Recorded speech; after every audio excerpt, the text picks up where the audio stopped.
The night a poor housekeeper's little girl walked into a millionaire's grand party. No one expected her to change his life. She was 5 years old, wearing a simple dress that didn't belong in a room full of diamonds. She wasn't invited. She wasn't supposed to speak.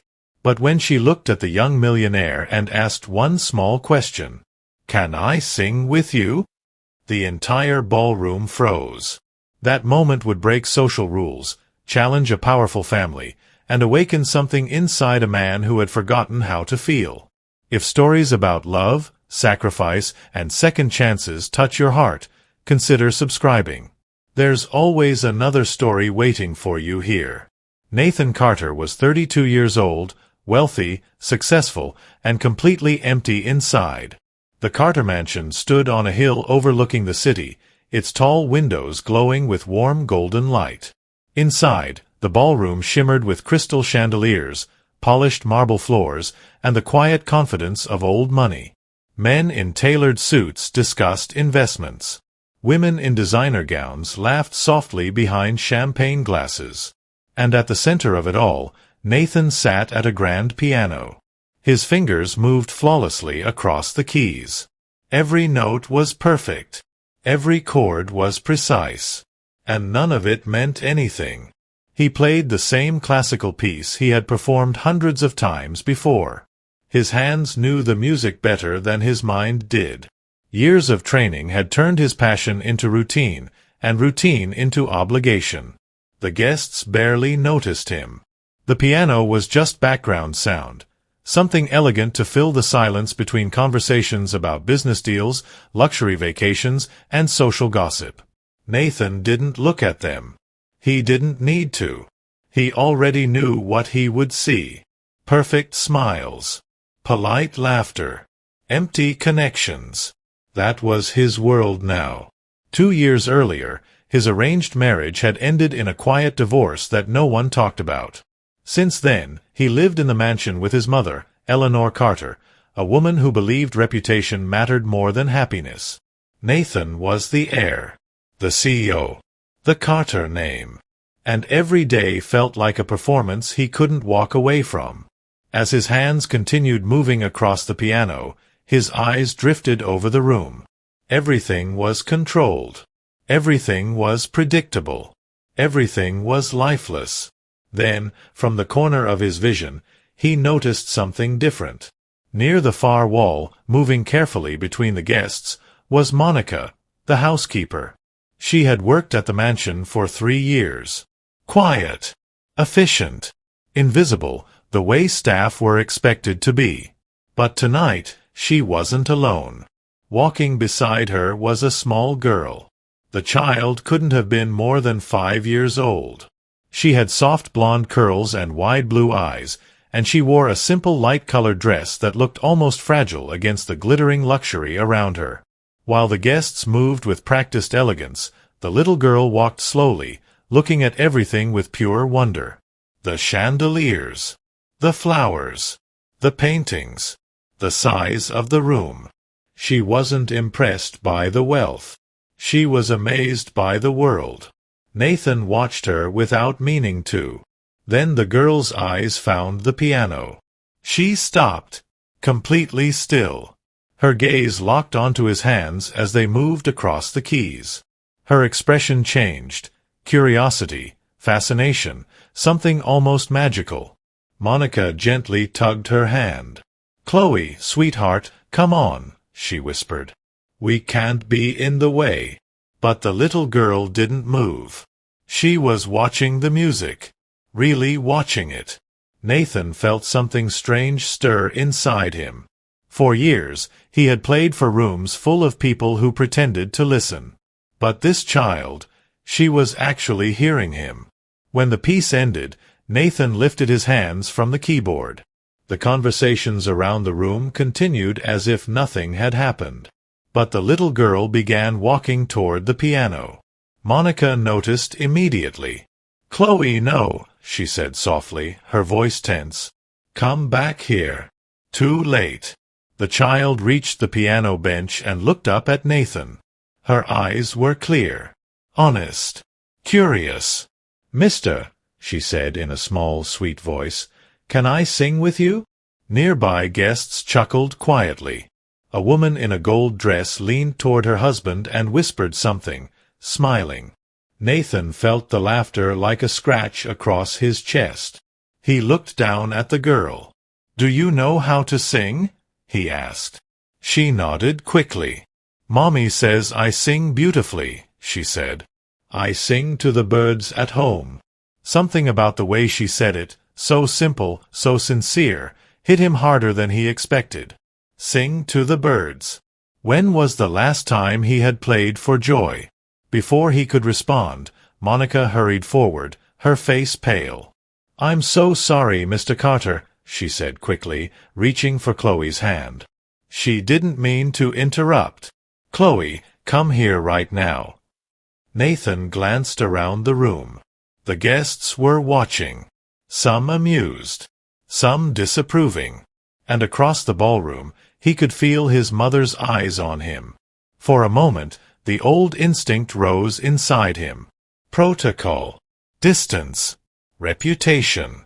Then he looked back at the little girl, and something inside him pushed back. "No," Nathan said quietly. Monica froze. "She can sing." A few conversations stopped completely. Chloe's face lit up. Nathan turned toward the keyboard. "So," he asked gently, "what do you want to sing?" The little girl placed her finger on her chin and thought very seriously. "Can it be a song I made up?" she asked. Nathan almost smiled. For the first time in years, someone wasn't asking him to perform. They were asking him to create.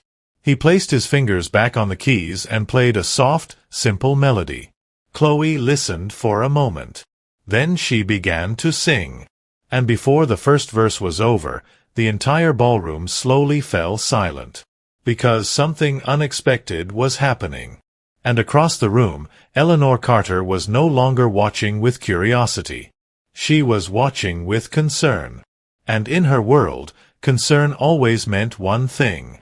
Trouble was coming.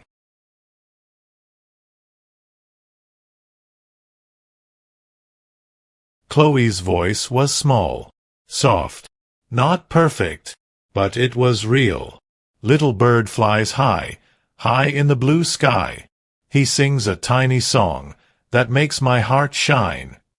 Her words were simple, almost childlike nonsense, but there was something pure in the way she sang. She didn't worry about pitch. She didn't think about the audience. She swayed gently beside the piano, completely lost in her own world. And for the first time in years, Nathan stopped thinking too. His hands began to move differently. The melody he was playing wasn't rehearsed anymore. He shifted the chords, following her voice instead of leading it. When she stretched a note, he softened. When her rhythm changed, he adjusted without thinking. It felt like a conversation, not a performance. The room grew quieter. Conversations stopped. Glasses lowered. Even the waiters slowed their steps. Chloe kept singing. "Little bird wants to fly, higher than the clouds. One day I'll fly too, and sing my song out loud." Nathan felt something loosen inside his chest. He wasn't worried about mistakes. He wasn't playing for approval. He was just making music. And it felt alive. The girl laughed softly in the middle of a line, forgetting the words, then made up new ones without hesitation. "Maybe the bird meets a star. Maybe the star sings too." Nathan followed her again, shifting keys, adding small bridges between her improvised verses. His fingers moved freely across the piano in ways they hadn't in decades. He wasn't thinking like a trained musician anymore. He was thinking like the boy he used to be. The ballroom had gone completely still. People weren't smiling politely now. They were listening. Really listening. When Chloe finally finished, she looked up at him and whispered, "All done." For a moment, there was silence. Not the empty kind. The kind that happens when something real just ended. Then the applause came. Not formal. Not polite. Warm. Surprised. Genuine. An older woman stepped closer. That was beautiful, sweetheart. A man near the piano shook his head in amazement. Mr. Carter, I've never heard you play like that before. Chloe hid shyly behind the piano bench, but her smile was glowing. Nathan looked at her, and something unfamiliar moved inside him. Pride. Not for himself. For her. You sing very well, he said quietly. Thank you, she replied, clapping her hands once. You play really pretty too. Then she asked the question that caught him completely off guard. Can I sing with you again another day? Before he could answer, Monica hurried forward, her face tense. Chloe, that's enough, she said gently but firmly, taking her daughter's hand. We've bothered Mr. Carter long enough. They began to walk away. Nathan watched them go. For a strange moment, he almost called out to stop them. But the guests were already returning to their conversations, and the spell of the moment was breaking. He turned back to the piano. His hands rested on the keys. When he began to play again, the notes sounded different.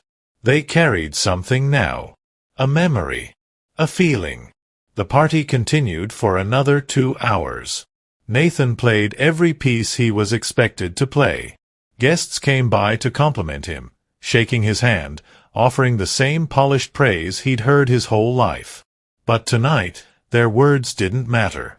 His mind kept returning to the small voice singing about birds and stars, to the way she hadn't been afraid, to the way she had asked him to create, not perform. When the last guest finally left, the mansion grew quiet.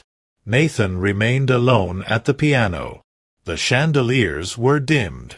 The staff moved quietly in the distance, clearing glasses and folding linens. He played a few loose chords. Then the melody Chloe had sung. It came back easily. Too easily. When had he last improvised like this? When had he last played without a score? Nathan. His mother's voice cut through the silence. He didn't turn immediately. Eleanor Carter stood near the entrance to the ballroom, her posture straight, her expression calm but cold. The party was a success, she said. The Morrisons were very impressed with your Chopin. Nathan nodded, still touching the keys lightly. Then her tone changed. But that situation earlier, with the housekeeper's child, was inappropriate. His hands stopped. He looked at her. She just sang, Mother. It's not about the singing, Eleanor replied. It's about boundaries. She stepped closer, her heels echoing softly on the marble floor. You are a Carter.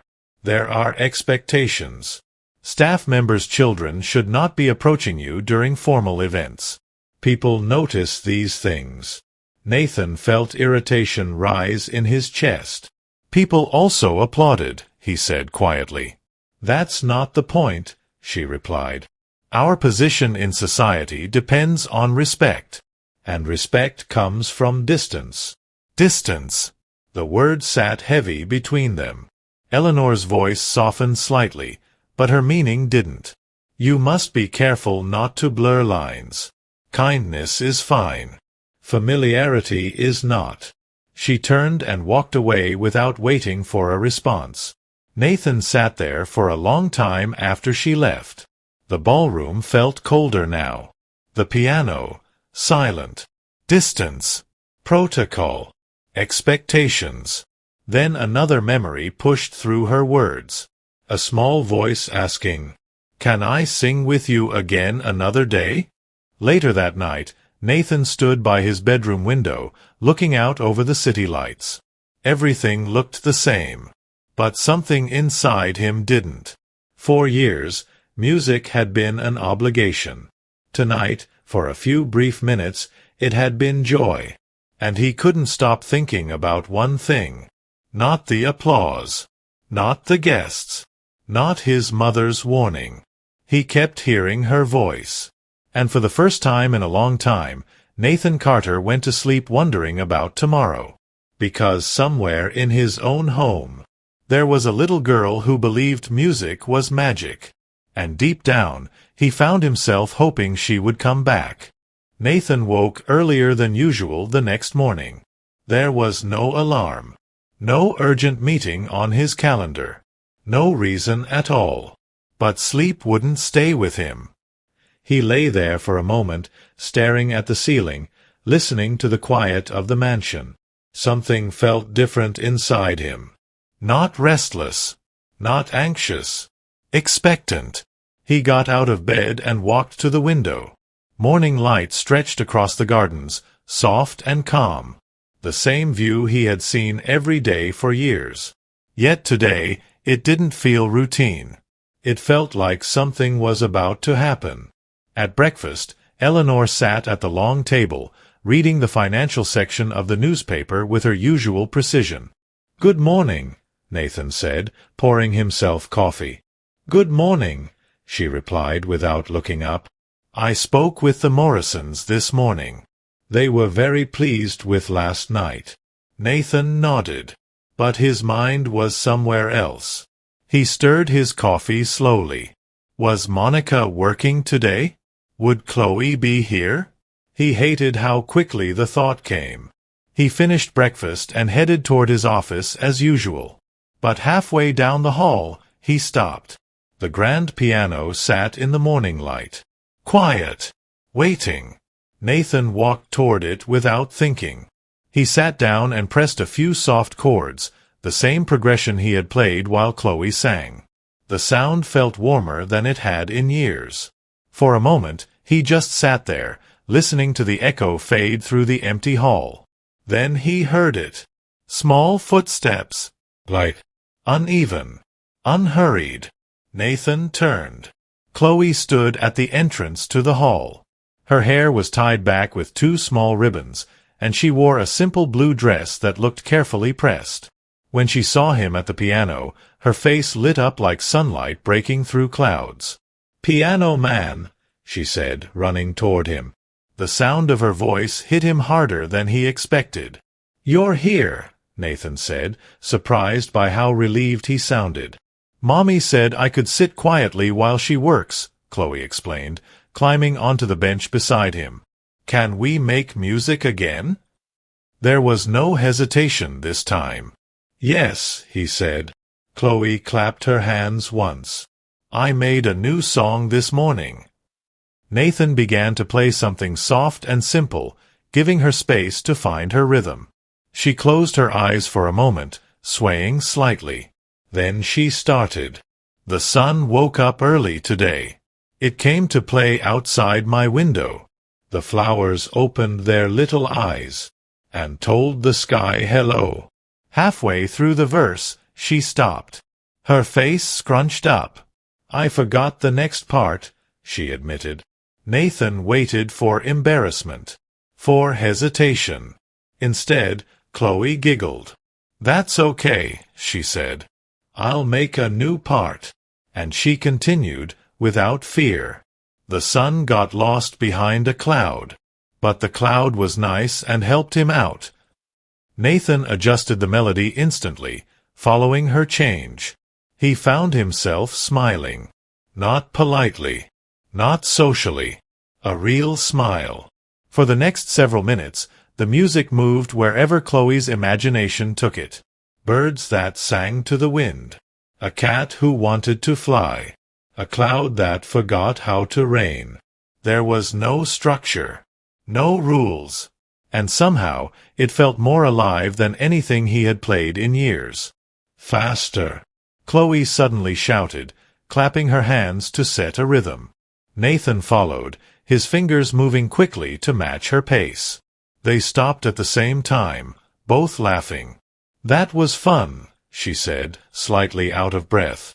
"It was," Nathan agreed. She looked at him seriously. "Can we do this again tomorrow?" The question came so naturally, so simply. "Yes," he said, and he meant it. Over the next week, a quiet routine formed. Every morning Chloe was at the house, she found her way to the piano. Sometimes she sang. Sometimes she clapped rhythms for Nathan to follow. Sometimes she just danced while he played. Each session was different, and each one changed him a little more. After their time together, Nathan noticed something strange. He was calmer during meetings, more focused, more creative. Problems that used to irritate him now felt manageable. It was as if the music cleared something inside his mind. One morning, Chloe arrived unusually quiet. "I want to sing a real song today," she said. Nathan nodded. "Okay. But first," she added seriously, "I have to tell you the story." She stood beside the piano, her small hands folded. "My mommy used to sing this when she was little," Chloe said softly. "Her mommy taught it to her. It's for when you feel lonely." Nathan's fingers rested gently on the keys. Chloe took a breath. "And I sing it when I miss my daddy." The words landed softly, but they carried weight. Nathan began a gentle melody. Chloe sang slowly. "Little star up in the sky. Tell my daddy I said hi. Shine your light so he can see that I'm still his little girl." Her voice wasn't strong, but it was honest. And somewhere in the middle of the song, Nathan felt his vision blur. When she finished, the hall stayed quiet. Chloe looked up at him. "I think he heard it," she said. Nathan swallowed. "I think he did too." She smiled. Then, after a moment, she asked, "Piano man?" "Yes." "Why do you look happy when we play?" The question caught him off guard. He thought about it.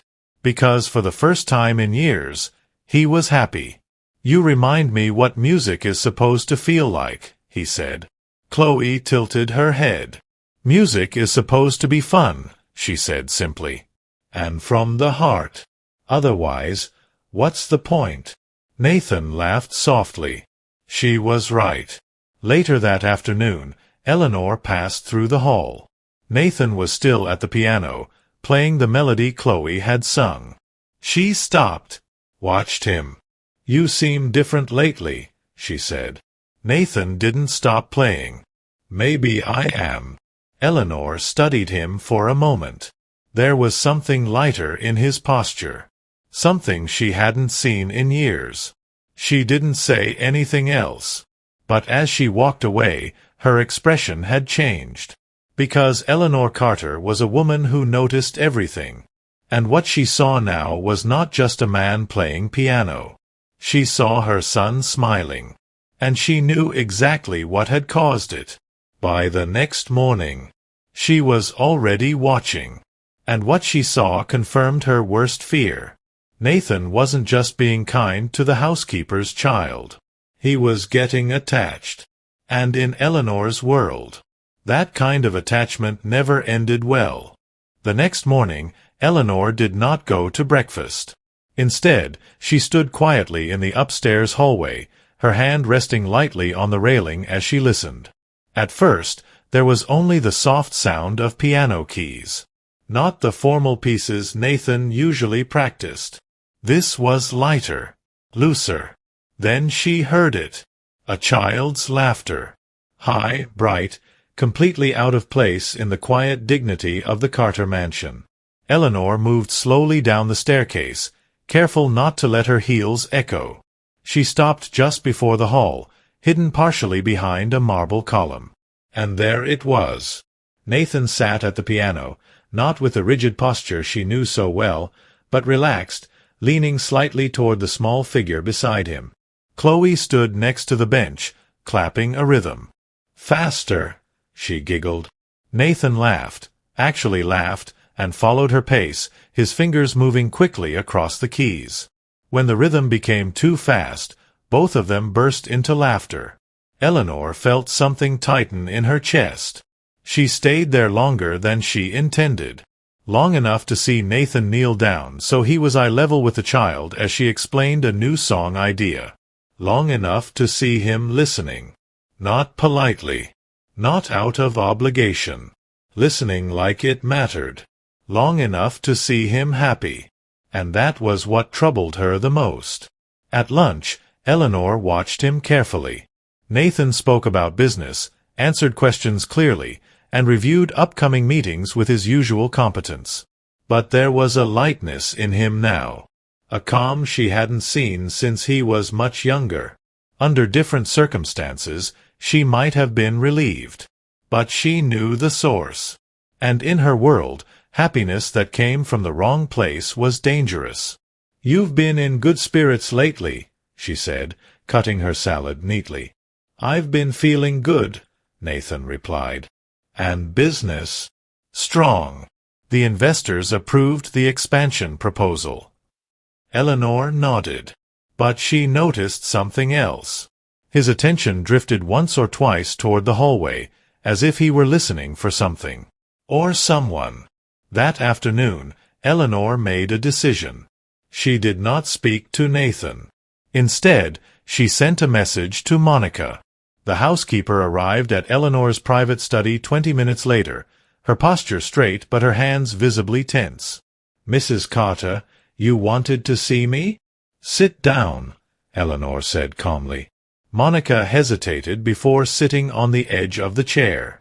Eleanor studied her for a moment. "You've worked here 3 years, correct?" "Yes, ma'am." "And you've been a reliable employee." "Thank you, ma'am." Eleanor folded her hands on the desk. "Then I'll be direct. Your daughter will no longer be brought to this house." The words fell heavy into the room. Monica blinked, confused. I'm sorry, ma'am." "Your daughter," Eleanor repeated calmly. "She is not to come here again. Under any circumstances." Monica's face lost color. "Mrs. Carter, sometimes I don't have childcare. I keep her quiet. She doesn't cause any trouble." "This is not about trouble," Eleanor interrupted. "This is about boundaries." Monica swallowed. "Mr. Carter enjoys music," Eleanor continued. "He has responsibilities. A company to run. A reputation to maintain. He cannot spend his mornings entertaining a staff member's child." "They're just playing music," Monica said quietly, her voice trembling. "That may be how you see it," Eleanor replied. "But people talk. And more importantly, this situation is becoming inappropriate." She opened a drawer and placed an envelope on the desk. "Inside is a letter of recommendation and 3 months' salary. If you feel unable to make other arrangements for your daughter, you may take it." Monica stared at the envelope as if it might disappear. I need this job," she whispered. "Then you will find another solution," Eleanor said gently, but firmly. "And one more thing." Monica looked up slowly. "If this request is ignored, you will not receive a recommendation." Silence filled the room.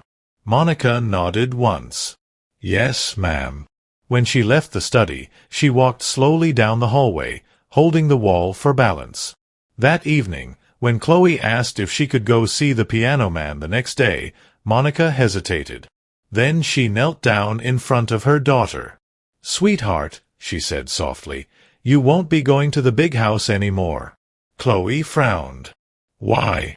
Monica searched for the right words. "Because the truth would break her heart." "Sometimes," she said carefully, "when we dream about things we can't keep, it makes us sad later." Chloe's blue eyes filled with confusion. "I don't understand." Monica forced a small smile. "It just means it's better if we don't get too attached." The next morning, Nathan went to the piano early. He sat down, played a few soft chords, and waited. 10 minutes passed.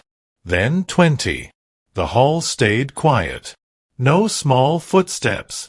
No laughter. No voice saying, "Piano man." Nathan stood and walked through the main floor, checking the library, the kitchen corridor, even the back hallway where staff sometimes worked. Finally, he found Monica dusting shelves. "Good morning," he said. "Is Chloe here today?" Monica didn't turn right away. "She started some activities," she said quietly. "Music and dance classes. She's there all day now." Nathan nodded slowly. "That's good for her." But something in her voice didn't feel right. The next day, he went to the piano again. And waited. Nothing. By the third morning, the silence in the hall felt heavier than the mansion walls. Nathan sat at the piano and tried to play the melody Chloe had made up. But without her voice, without her laughter, the music sounded empty again. Mechanical. Controlled. Soulless. He stopped playing and stared at the keys. Just days ago, something inside him had come back to life. Now it felt like it was slipping away again. That evening at dinner, Eleanor watched him quietly. "You seem more focused lately," she said. Nathan didn't look up from his plate. "I've been busy." "Yes," she said calmly. "It's good to see you returning to what matters." Nathan nodded. But inside, a quiet unease was growing. Because deep down, he knew something wasn't right. And the next morning, when the piano hall was silent again, Nathan made a decision. If Chloe wasn't coming back, he was going to find out why. Nathan found Monica in the kitchen just before she was about to leave for the day. She was rinsing a stack of dishes, her movements careful, controlled. But when she noticed him standing in the doorway, her shoulders tightened. "Monica," he said gently, "do you have a minute?" She dried her hands slowly before turning. "Yes, Mr. Carter." Nathan studied her face. There were faint dark circles under her eyes. And something else. Worry. "It's about Chloe," he said. "I haven't seen her all week." Monica forced a small smile. "She's busy with her new activities," she replied quickly. Nathan didn't move. "Monica," he said quietly, "look at me." She hesitated. Then she did. And the moment their eyes met, the smile disappeared. There were tears sitting there. "What happened?" he asked. She shook her head immediately. "Nothing, sir. She's fine." "That's not what I asked." Silence filled the kitchen. Nathan stepped closer, lowering his voice. "Is she sick?" Monica swallowed. "She has a fever," she admitted. "It started a few days ago. The doctor says it's just the flu." Nathan felt a tightness in his chest. "Why didn't you tell me?" "Because it's not your problem," she said softly. The words were respectful, but they carried distance. "Where do you live?" Nathan asked. Monica blinked in surprise. "Sir, I want to check on her."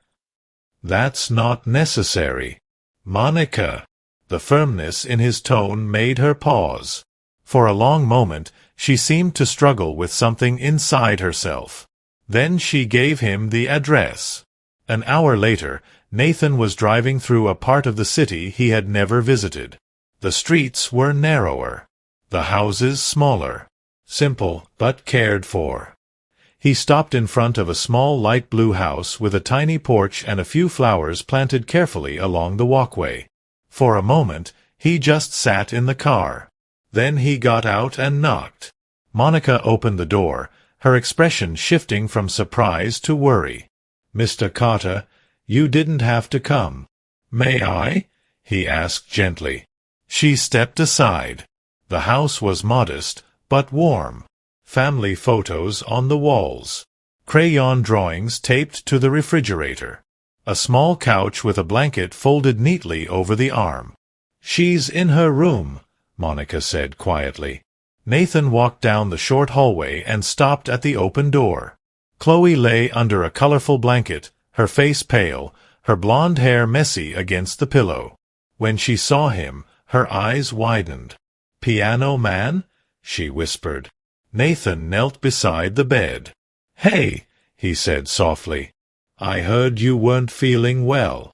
A small smile appeared. "I missed the piano," she said. The words hit him harder than he expected. "I missed you too." He glanced around the room. There were drawings everywhere. Some were the usual colorful shapes and animals, but a few were different. Lines of circles. Little attempts at musical notes. "You've been practicing," he said. Chloe turned her face toward the wall. "I'm not going to sing anymore." Nathan frowned. "Why not?" She hesitated. Then the words came out quietly. "Mommy said dreaming too much hurts." The room felt suddenly smaller. "What do you mean?" She said, "If you dream about things you can't have, you get sad later." Chloe pulled the blanket closer to her chin. "I can't come to your house anymore," she added softly.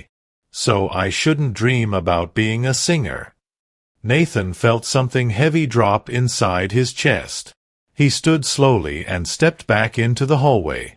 Monica was there, her eyes already filled with tears. "Can we talk?" he asked.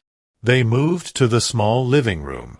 Monica sat on the edge of the couch, twisting her hands together. "What happened?" Nathan asked quietly. She tried to speak. Failed. Then finally whispered, "Your mother." Nathan's jaw tightened. "She called me into her office," Monica continued. "She said Chloe can't come to the mansion anymore. That if I bring her again, I'll lose my job." Nathan closed his eyes for a moment. "She gave me a choice," Monica went on. "Find childcare or leave." "I didn't know," he said. "I know you didn't," Monica replied quickly. "And I don't blame you. But I couldn't risk it. It's just me and Chloe. If I lose this job, we lose everything." Her voice broke. "And when Chloe asked why she couldn't see you anymore, I didn't know how to explain it. How do you tell a 5-year-old that some doors aren't meant for people like us?" Nathan didn't answer, because he knew the truth. He had grown up behind those doors. "And there's something else," Monica said quietly. He looked at her. "I used to sing," she admitted. "When I was younger. Church, local events, people said I had a good voice." Nathan listened carefully. "But life happened," she continued. "Marriage. Bills. Then my husband passed away. Dreams don't survive when survival becomes the priority." She wiped her eyes. "When I saw Chloe singing with you, it felt like watching my old dream come back to life." She paused. "And then your mother told me it had to stop." Silence settled between them. From the bedroom, Chloe's weak voice drifted out. Soft. Almost afraid. "Little bird flies high, high in the blue sky." Nathan looked toward the hallway, and something inside him shifted. Not anger. Not frustration. Something deeper. Decision. He turned back to Monica. "This isn't over," he said quietly. She looked at him, confused. "Mr. Carter, I don't want trouble. Please don't make this harder." "I'm not going to make it harder," he said. "I'm going to make it right." He walked back to Chloe's room and knelt beside her again. "Hey," he said gently. She looked at him with tired eyes. "Do you still want to be a singer?" Chloe hesitated, then nodded. "Then listen to me," Nathan said softly. "You don't have to come to the mansion to make music." Her eyes widened slightly. "I'm going to find you a place to learn. A real music school. Teachers. Classes. Everything you need." Chloe stared at him. "But Mommy said—" "Your mommy was trying to protect you," Nathan said gently. "But sometimes protecting someone means helping their dreams grow, not hiding them." From the doorway, Monica watched in silence. And for the first time since this all began, there was hope in her eyes. But Nathan already knew something else. Helping Chloe would not stay a secret forever.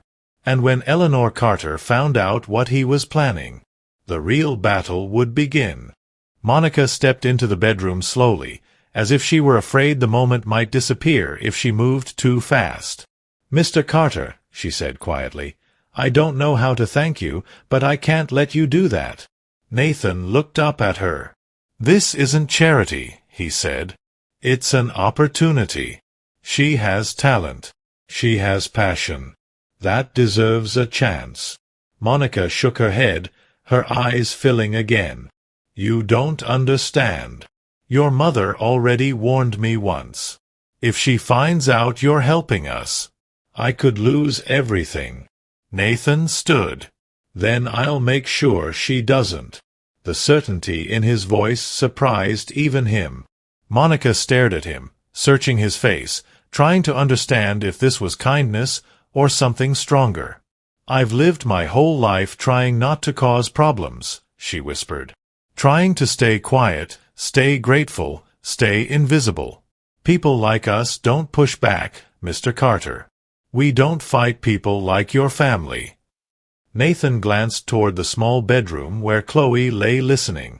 "Maybe that's the problem," he said softly.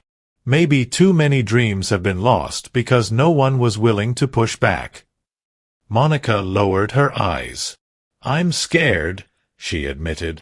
"So am I," Nathan said honestly. That answer made her look up again. "But I'm more scared of what happens if we don't do anything." For a long moment, the room was quiet. Then Chloe's small voice came from the bed. "Mommy." Monica hurried over. "Yes, sweetheart.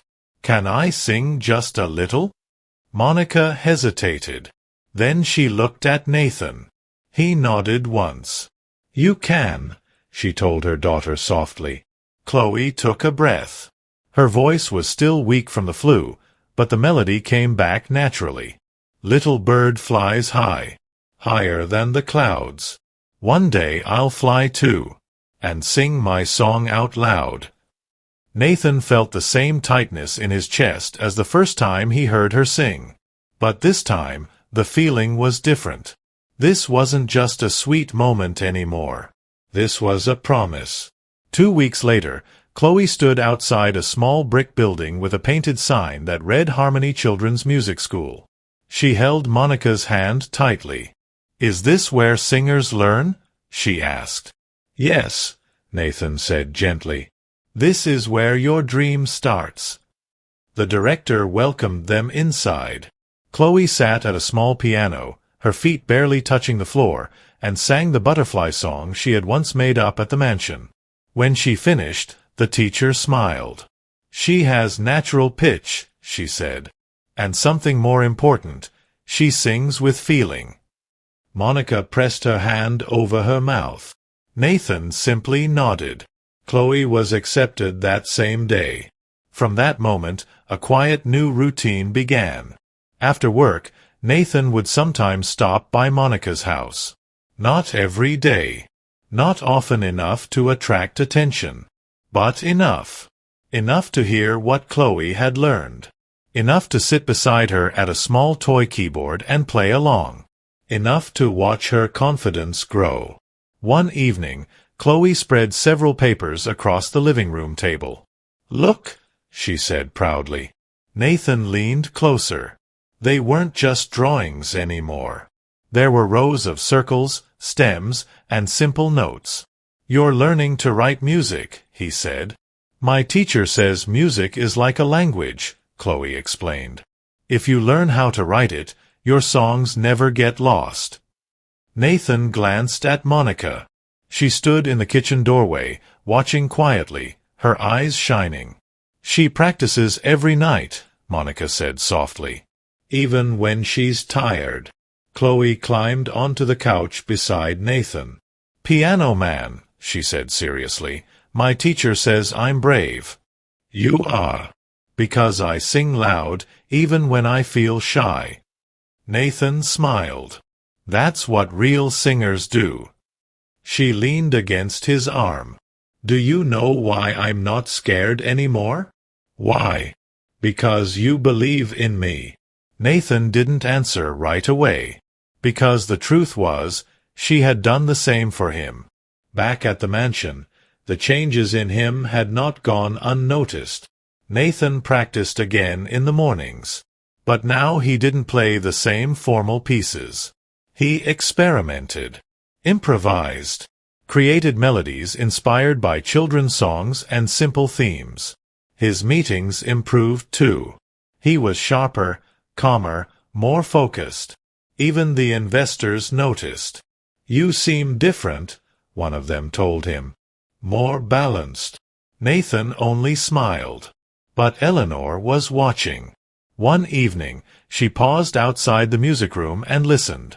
The melody inside wasn't classical. It was simple, gentle, almost childlike. When Nathan finished, she stepped inside. That's not part of your repertoire, she said. No, he replied. It's something new. Eleanor studied him. You've changed, she said. Maybe I needed to. There was a long silence. Then she asked the question carefully.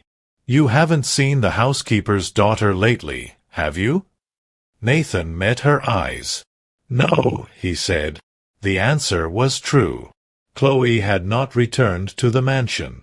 But the connection hadn't ended. It had simply moved somewhere Eleanor couldn't see. Eleanor nodded slowly. That's good, she said. Some relationships create unnecessary complications. Nathan didn't respond. Because for the first time in his life, he was beginning to understand something. Not every complication was a problem. Some complications were worth protecting. That Saturday, Chloe had her first small performance at the school. Parents sat in folding chairs. A simple stage had been set up in the front of the room. Monica held Nathan's hand for a moment before letting go. She's nervous, she whispered. On stage, Chloe stood in a blue dress, her hands clasped together. Then she looked into the audience. And her eyes found him. Her shoulders relaxed. She began to sing. Her voice was still small. But it was stronger now. Steadier. Confident. Halfway through the song, she added a new line. One day I'll sing so the whole world can hear. Because someone believed in me when I was small. Nathan felt his vision blur. The room applauded warmly. But across the audience, near the doorway, someone else was watching. Still. Silent. And when Nathan turned and saw her standing there, he realized Eleanor Carter had just discovered everything. Eleanor stood near the doorway, her posture straight, her expression unreadable. She had seen everything. Chloe's small hands trembling at the start. The way her voice steadied when she found Nathan in the audience. The line she had added at the end. Because someone believed in me when I was small. For a long moment after the applause faded, Eleanor did not move. Nathan slowly stood. Their eyes met across the room. There was no anger in his expression. Only quiet acceptance. He walked toward her. Eleanor did not speak immediately. Her gaze shifted briefly toward the stage, where Chloe now stood beside Monica, holding her mother's hand, glowing with shy pride. That child, Eleanor said finally, her voice low, she sang beautifully. Nathan nodded. She worked very hard. Eleanor turned her attention back to him. You've been helping them, she said. It wasn't a question. Yes, Nathan replied. Silence stretched between them. Eleanor's eyes moved again, this time to Monica. The woman stood carefully at the edge of the room, as if ready to leave at any moment if she felt unwelcome. For years, Eleanor had believed distance kept order. Distance protected reputation. Distance protected power. But as she watched the way Monica looked at her daughter, with relief, pride, and something close to disbelief, a quiet realization began to form. That look was not ambition. It was gratitude. It was hope. And it did not threaten anything. Nathan spoke gently. "Mother, I know you were trying to protect our name." "I was," Eleanor said. "But you almost took something away from a child that no amount of money could ever give back." Eleanor did not respond. Instead, she walked slowly toward the stage. Monica tensed immediately. Chloe noticed her and instinctively moved closer to her mother. Eleanor stopped a few feet away. For a moment, the room felt very small. Then she knelt down. The movement surprised everyone.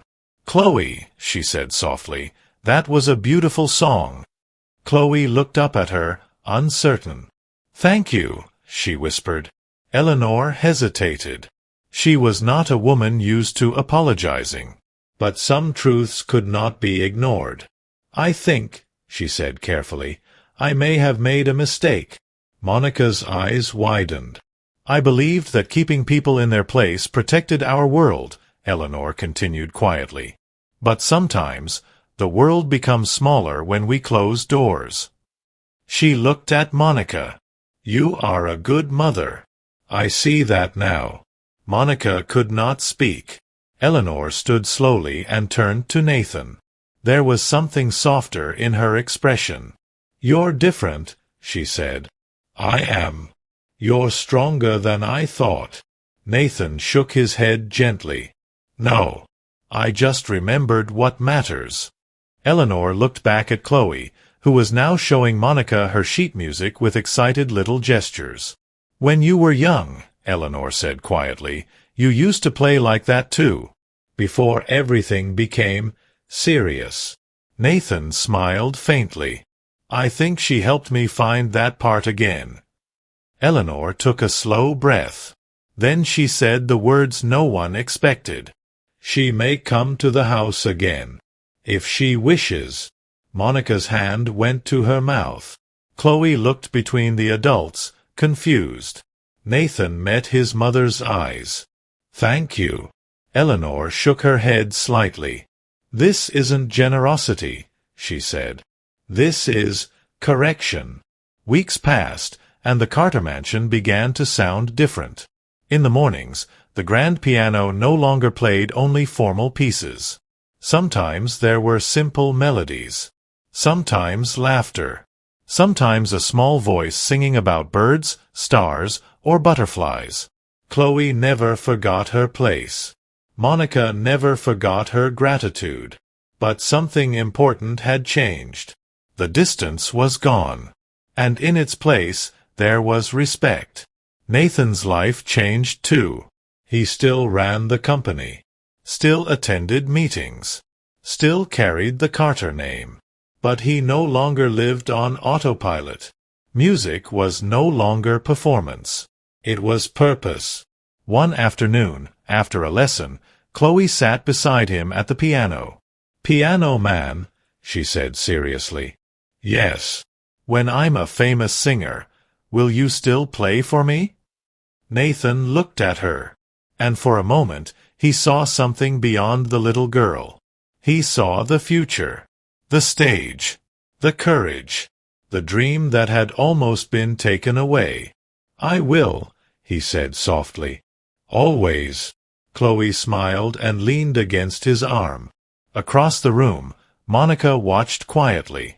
Eleanor stood near the window, pretending to read, though she hadn't turned the page in several minutes.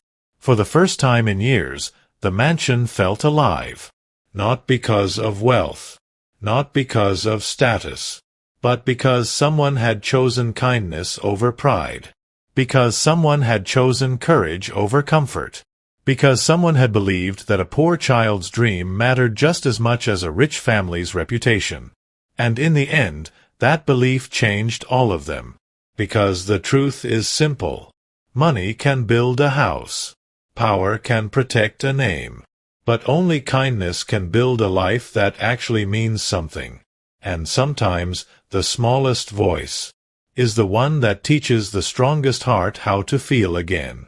If this story touched your heart, consider subscribing for more stories like this, and tell me in the comments, which region are you watching from?